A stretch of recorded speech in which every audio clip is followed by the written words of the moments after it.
Сәлем достар, бізде бар барнасына қош келіңіздер. Сіздермен бірге достар, мен Айша, менің каналыма қош келіңіздер. Достар, және бүгінгі менің видеом өте қызықты челлендж болады. Бүгін менде 24 сағаттық челлендж. Негізі мен уже 24 сағат балконда болдым, 24 сағат бір бөлмеде болдым, тағы да көп жерлерде болдым. Енді 24 сағат мен төсекте әлі болмаппын, және де сіздер өте көп сұрадыңыздар. Сол үшін бүгінгі менің челленджім 24 сағат төсекте болады. Мен бірақ тағанса білмеймін, қай төсекте, именно өзімнің төсегімде или Аружанның төсегінде. Негізі, наверное, лучше өзімнің төсегімде болады. Себебі үстіңгі өте күшті, бірақ астыңғы тоже күшті. Сол үшін мен әлі білмеймін. Қазір ойланып аламын, содан кейін сіздерге айтамын. Бірақ ең алдымен мен қазір барып магазиннен алуым керек заттарды, өзіме керекті заттарды. Бүгін 24 сағат бойы бір төсекте немен тамақтанам, солардың бәрін алып келуім керек.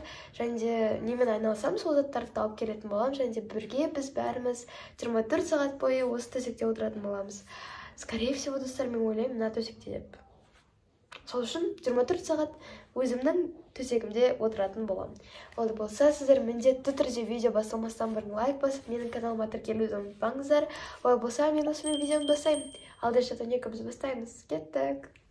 Достар, мен бүгін осы төсекте жататын боламын, бірақ бірінші мен магазинге барып келейін, заттарын барлығын алып келем, содан кейін 24 сағаттық заттарымды алып келем, содан кейін бірақ біз челленджімізді бастаймыз. Ал пока что осындай менде төсек. Негізі осындай ақ постель, өте әдемі, және де мен үшін бұл төсек өте ыңғайлы. Сол үшін именно осы төсекті таңдадым бұл челленджге. Енді достар, мен уже киініп алдым, карточка алдым. Қазір магазинге барып, керекті заттарымды, тамақтарымды аламын, содан кейін челленджімізді бастаймыз.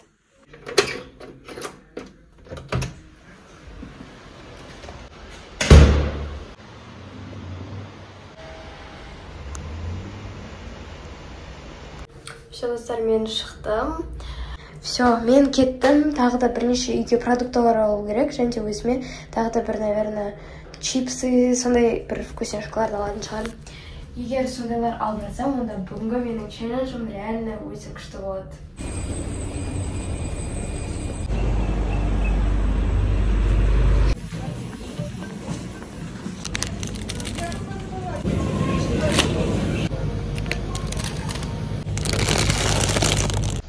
Достар, капец, мен негізі продукты емес, өзімнің челленджім заттар алуға шығайын десем, мамам үйде как раз продукты ұтып қалып, магнумға барып келші дейді. Ладно деп барған ғой. Қараңыздар, бір үлкен пакет продуктымен и еще этот жеміс-жидектер и так далее. Қолым талып кетті, қып-қызыл кетті, қараңыздар. 2 пакетпен өлдім, капец, неужели үйге келдім? Ё-моё, достар, қараңыздар, не? Болды, мен барлық заттарымды әкеліп алдым, сіздерге қазір көрсететін боламын. Енді мен официально почти челленджімді бастайтын боламын. Менің ойымша, енді мынау табалдырақ тоже саналады. Мен енді барынша осы төсекте ғана отыруға тырысамын. Уже дальше бұлай шығуға болмайды. Бұлай білмеймін, болады ма, болмайды ма, сіздер комментарияға жазып кетіңіздер. Бірақ менің ойымша болады, себебі бұл тоже төсектің бір жағы ғой.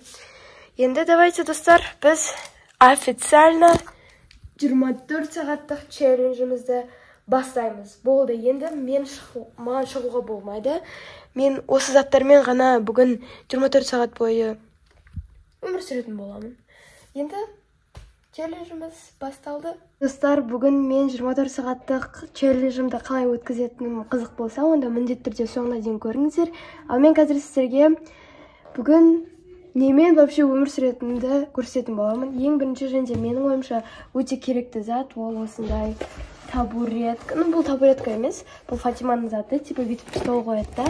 Осы столда мен сабақ оқи аламын, мен сурет сала аламын, мен вообще тамақ жей аламын, любой нәрсені мен осы столда жасай аламын. Сол үшін бұл алдыңғы челленджге қарағанда удобный және комфортный челлендж болайын деп тұр, себебі менде бұндай болған жоқ бұрында. Енді екіншісі, мен бүгін өз комфортымды жасап алдым негізі. Ол осындай плед. Мен қазір кішкене ауырып жүрмін, менде грипп, кішкене тұмау, сол үшін осындай жып-жылы, если что, көрпе, осы көрпені жамылып алып, бүгін челленджімді түсіретін боламын. Тағы да менде MacBook, конечно же, MacBook'тан біз қазір бірге вообще сіздермен бірге көп нәрсені жасайтын боламыз.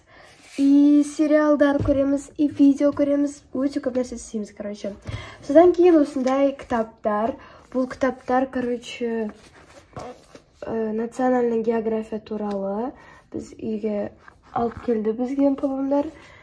Осындай национальный біздің жаңалықтарымыз Қазақстанда не болып жатыр. Енді мен бұндайды бұрын оқымайтынмын, сол үшін бүгін енді ладно деп оқып бастайын деп жатырмын. Осындай 5 бөлімнен тұрады. Және де сырттарында осындай суреттер әртүрлі. Бүгін таңдап оқитын боламыз. Келесі. Бұл осындай интерактивный блокнот. Бұл, короче, өзің туралы бір нәрселер жазу керек, заполнять ету керек, красить ету керек, өте көп нәрселерді жасау керек. Мен бұны вообще бұрында алғанмын, но почему-то вообще істемегенмін, бір-екеуін ғана істегенмін. Сол үшін бұны да кішкене қолға алайын деп жатырмын, себебі бұны мен Минусодан 2750 теңгеге алыппын. Бірақ все равно өте қызықты зат. Алсам бәрібір істемеппін, сол үшін бүгіннен бастаймын. Енді тамақтан менде осындай делис кендердан. Осындай чипсы Лейс. Содан кейін менде кока-кола осындай баночный. Өте әдемі, прям еще суп-суық, а қазір кішкене ыстықтау бұл бөлмеде. Себебі терезе жабық, себебі мен ауырып жатырмын по сути. Сол үшін хотя бы салқындау кішкене кола.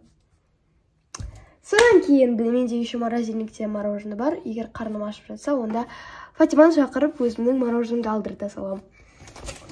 Келесі зат ол кітаптарым. Бүгін мен барынша кітаптарды, үй жұмысын жасауға тырысамын, себебі бізге жазуға еш нәрсе берген жоқ. Келесі сабаққа тек қана бәрін мазмұндап оқуға ғана беріпті.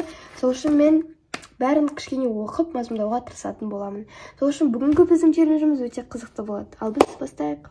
Менде негізі өте аз жер, жатуға кәдімгі орын қалмай қалды. Сол үшін қазір кішкене бәрін реттестіріп қоям. Кстати, бұл вообще-то тоқ. Міне мен бәрін осылай істеп қойдым. Мына жерде MacBook, кітаптар, тамақтар, мына жерде көрпе. Осы жерде мен если что жататын боламын. О, қандай кайф. Және если что, біз хопа деп терезеге қараймыз. Терезеде осындай прекрасный вид. Ой, қандай рахат. Бірінші достар, мен кішкене чипсы мен сок ішіп аламын деп ойлаймын. Өте бұл, конечно, енді пайдалы емес тамақ, бұндай жемеңіздер деп. Бірінші коламызды ашайық. Бисмилля.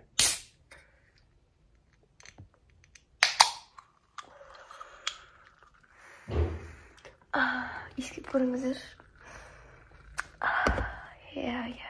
Және де чипсы. Менің ең сүйікті чипсының түрі ол сметана және де зелень. Ал сіздердікі қандай? Комментарияға жазып кетіңіздер. Жаңдай үлкендерін салады. Егер сіздер де тамақ жеп жатсаңыздар, онда сіздерге ас болсын. Ал мен кішкене тамақтан алайын. Достар, енді мен просто так чипсы жемеймін, және де сок ішпеймін ғой. Әрине маған бір нәрсе ютубтан қарау керек. Және де мен білем, сіздер көбісіңіз ютубтан осындай историяларды қарайсыздар, анимациялық. Сол үшін мен де кішкене қарайын, себебі мен күнде тамақ жеген кезде де көбінесе осындай историяларды қарайын. Білмеймін, маған просто қызықты. Сол үшін қазір бір историяны қарап, чипсы мен сокымды ішетін боламын.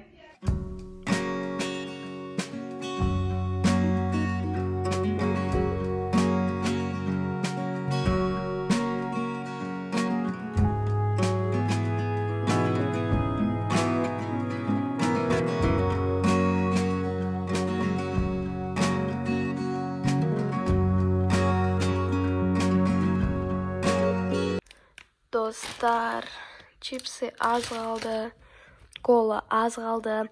Енді мен қарным тойды, кәдімгідей жақсы тамақтанып алдым. Почему-то мен нормально тойып қалдым, хотя бұндай нәрселерге адамдар вроде тоймайды. Енді қазір мен не істейтінімді до конца білмеймін, сол үшін қазір бірге шешетін боламыз. Негізі достар, маған бұл жер өте қатты ұнайды, себебі мен өзімнің төсегімде вообще вечность жата аламын, ұйықтай да аламын, вообще барлығын істей аламын. Маған төсекте жату, төсекте отыру вообще қатты ұнайды. Төсек деген сөз маған вообще қатты ұнайды. Сол үшін бұл челлендж маған өте оңай. Ал достар, енді давайте выбирать етейік, қандай кітапты мен оқимын. Мына жерде біріншісінде осындай нәрсе, келесісінде осындай бір нәрсе, үшіншісінде осындай, төртіншісінде осындай, бесіншісінде осындай. Енді негізі мен любойын оқи берем, негізі обложкасына қарап тұрған жоқпын. Просто негізі разный информация жазылған деп ойлап тұрмын. Мына жерде енді вообще ғажайып жұмбақ аяқ астындағы достар. Аяқ астындағы ғажайып жұмбақтар дейді. Мен, наверное, осыны оқимын. Себебі мына жерде мынандай всякий заттар. Короче, болды, мен осыны оқитын боламын. Осы кітапты қазір бірге оқимыз. Ал мыналарды мен сосын оқимын. Енді маған шығуға болмайды. Мына жерде Аружанның төсегіне бүйтіп лақтыра салдым, пофиг. Енді мына кітапты оқимыз. Міне национальная география, аяқ астындағы ғажайып жұмбақтар. Бұл жерде енді мынандай бір нәрселер, наверное, существолар, қараңыздар. Осындай бір нәрселер. Қазір оқимын. О, күшті заттар бар екен.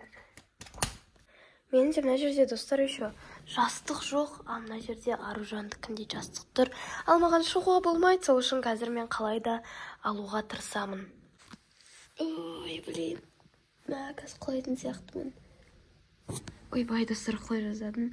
Лучше Фатиманы шақыра салайық. Короче, Фатима келмей қойды. Сол үшін жастықсыз что-то надо делать. Менің ойымша, даны кішкене бүйтіп жастық қылып аламын. Фатима, оказывается, деньги считает. Келе алмайым деді. Сол үшін ладно, пофиг.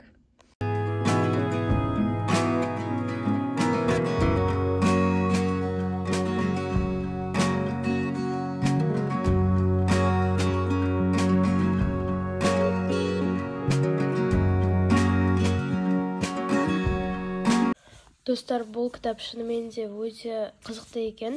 Бұл жерде даже дайвинг туралы жазылған. Дайвинг кім білмейді, ол мұхит тереңіне сүңгу.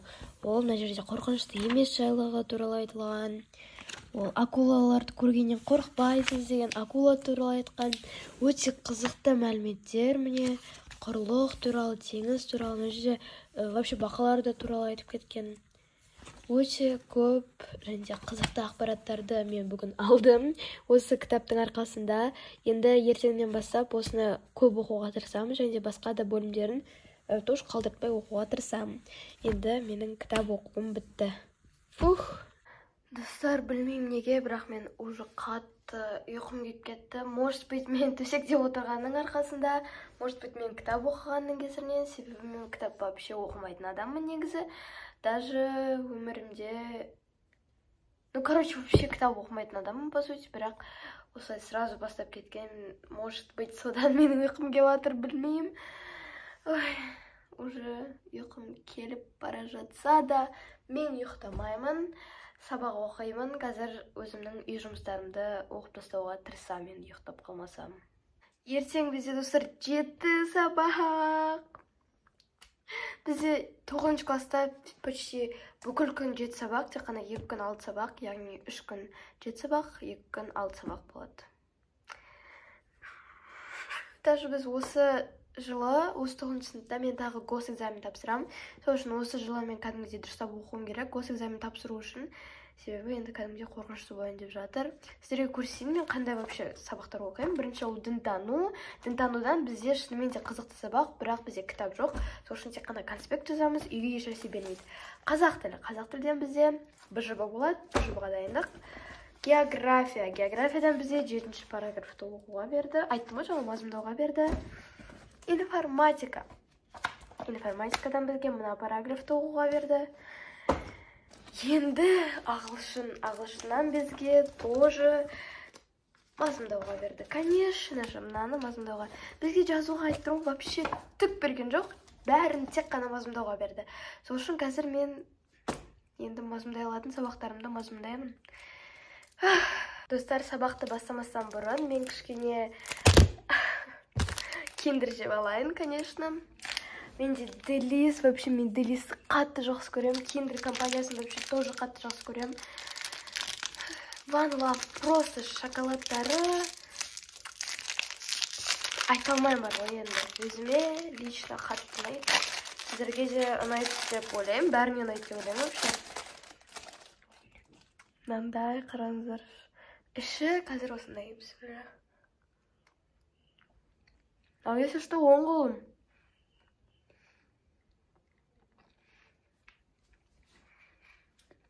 Еще андай молочный, нежный, прям қараңыздар. Енді мен болды, сабағымды бастайын. Бірінші достар, мен ең оңай сабақты жасап тастаймын деп ойлап отырмын. Ол ағылшын. Ағылшын вообще маған ең оңай сабақтардың бірі. Сол үшін ағылшынды тез-тез оқып мазмұндап тастаймын деп отырмын.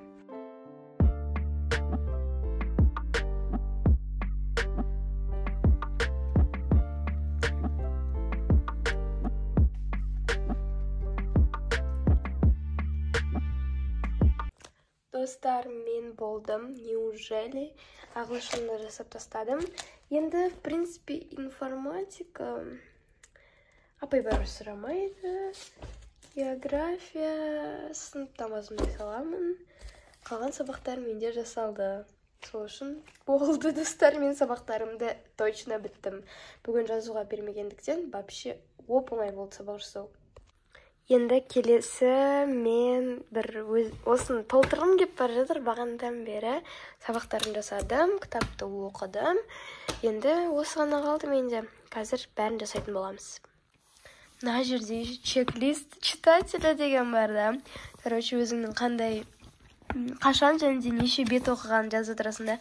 Мен топастық оқымаймын ғой бәрібір. Өтірік, даже біреуін де толтырмағанмын, даже біреуін де. Сол үшін бұл бет вообще пустой болып тұр. Ал бүгін мен мынаны оқыдым. Примерно 10 беттей оқыдым вроде бы. Сол үшін хотя бы соны жазатын боламын. Ура, достар! 28 сентябрьде 10 бет оқыдым. Қараңыздар, 2022 жылы примерно мен осын толтырғам. Қазір бірге оқиық, мен әлі оқымадым.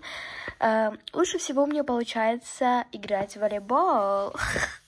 Мое любимое животное, его нету. Мой любимый цвет черный, белый. Мое хобби – танцы, волейбол. Ол кезде биге барып жүргем. 5 любимых вещей: YouTube, кнопка, гардероб, кровать, стеллаж, косметика. Көрдіңіздер ма? Бесеуінің ең сүйікті заттарының ішінде осы төсек бар.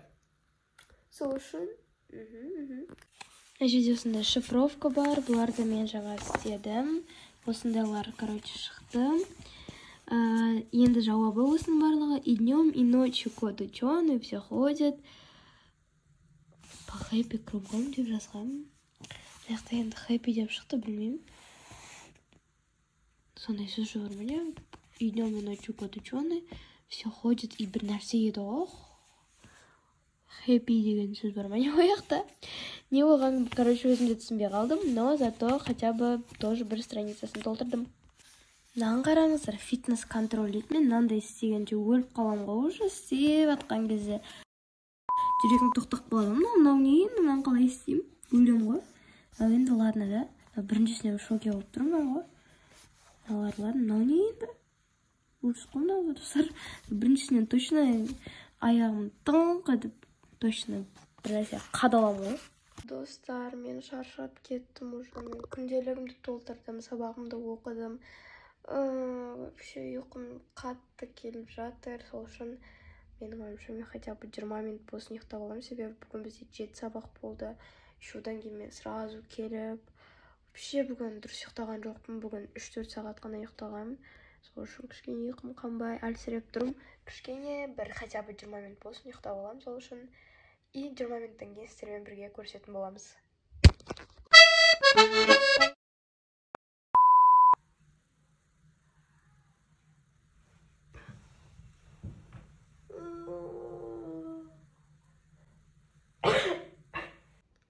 достар, мен тұрдым. Ой, капец, кәдімгі ұйықтап алдым. Негізі, осылай кішкене ғана ұйықтаған кезде, наоборот, ұйқым қанат деп естігем. Хотя, мне кажется, бұл неправда, дұрыс емес. Себебі менің ұйқым вообще қанған жоқ. Мен қайтадан әлі ұйқым келіп жатыр. Фати! Ой, мамам да келді. Фати, принеси, пожалуйста, мое мороженое, пожалуйста. Маған түсуге болмайды, осылай аяғын шығарып отырмын. Мен кішкене ұйықтап алдым еще. Жырындығыз, бірақ сен ұйықтап тұптың. Мен де видеоны түсіріп бердім бар, соны енді монтаждап отырмын. Мамамдарға рахат бар ол Сен аяқта жүрміз рахаттан. Маған болмайды. Маған даже, мне кажется, лестницаға да шығуға болмайтын сияқты, или бола ма? Болмайды. Білмеймін. Рахмет, Фати. Крыса? Давайте. Блин, крысалар. Осылай жүреді. Осылай отырам ба мен енді. Үйдің жан-жағын жинақ болсын. Шырылап жинамапсың. Давай, пока. В смысле, тұрып қалай тұрамаймын да ғой даже. Шығамаймын да ғой төсектен. Бірақ отырмадың ба енді? Фатиманікі достар. Жаңа өздеріңіз көргендей достар, Фатима маған мороженымды әкеп берді. Мен негізі мамамдарға да алғанмын, бірақ мамамдар уже жеп қойған сияқты. Сол үшін мен ғана өзімнің мороженымды жейін деп жатырмын. Менің сүйікті мороженаларымның бірі ол джусики.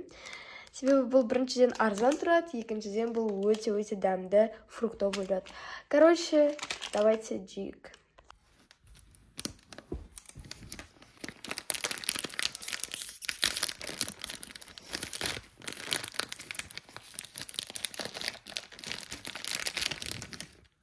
Осындай фруктовый лед. Менің сүйікті түрі. Және де бұл еще ананаспен. Негізі достар, мен өте мұздап отырмын. Но мороженое, конечно, жегім келіп жатыр. Сол үшін пофиг вообще.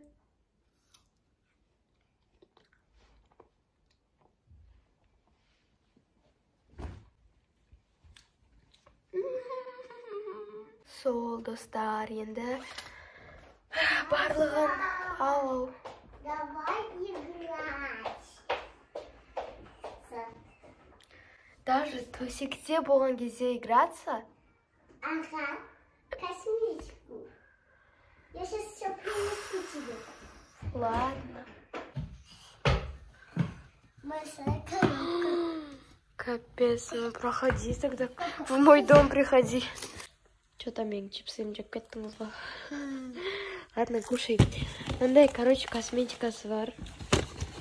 Мә, қараңыздар. Еще мындай. Мына жерде, ё-моё. Неше тушь, неше помада, неше кисточка. Қазір Фатима мені бояндыратын болады, да? Чик-чик-чик. Так, Фатима, давайте бастайым деп жатыр. Мындай нәрселерді алып келді, әйтеуір. Сперва утрок бензин. Давай. А потом уже сперва помада. Зеленый менде помада. О, ну қараңыз. Ол сені тағы. Как будто реально делается. Мынау типа айнасы, қараңыздар. Шашымды таралатыр, көріп тұрсыздар ма?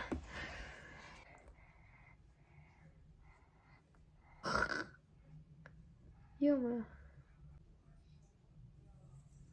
Вау. Так красивее будет. Вау. А теперь енді крытымен Саш бара. Бірінші не істейсің? Бірінші мен саған теңесем. Менде тағдым. Блатной. Менде наверху тағы да бар. Я сама буду выбирать цвет там. Но я сама буду выбирать все. Не знаю, мындай күшті түстер бар. Наверху бар вообще. Маяқта да бар, маяқта блестящий вообще. Розовый там деп жатыр. Розовый. Ну ладно, давай. Давай. Давай.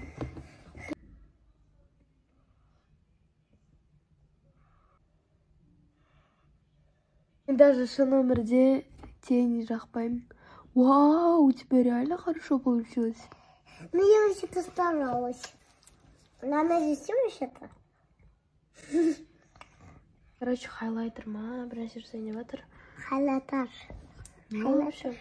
Детский хайлайтер. Сразу. Да я хочу. Сюда делают его. Нет, сюда. Ладно. О, ну я нравится. Э, Это сюда.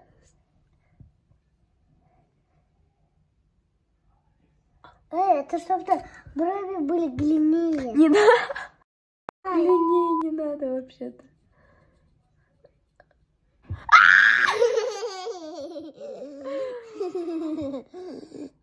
Мана бровь сделали. Дай-ка, дай-ка.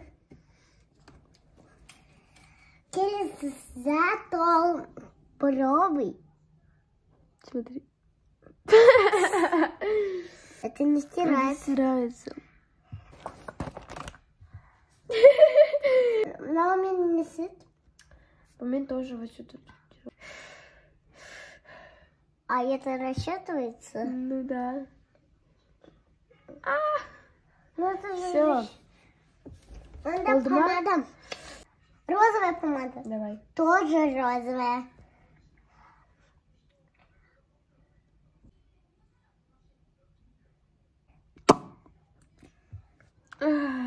Классно. Классно. Бітті ма? Я. Капец, достар, бітті. Қараңыздар в итоге менің қасым, менің көзім, астыма да бір нәрсе жақсы, и помада. Достар, негізі мына битсем кішкене кететін нәрсе екен. Хорошо, что, блин. Бірақ қап-қара болып қалды все еще. Қазір енді мен челленджімді аяқтаймын, себебі былай мен отыра алмаймын по-любому. Тезірек жуу керек. Енді осымен қараңыздар, даже түн болды. Сіздерге бүгінгі челлендж ұнады деген үміттемін. Міндетті түрде лайк басып, маған тіркелуді ұмытпаңыздар. Олай болса, келесі тағы да кездескенше қош сау болыңыздар. Мен сіздерді өзімнің арнамда келесі видеоларда күтетін боламын. Қош сау болыңыздар.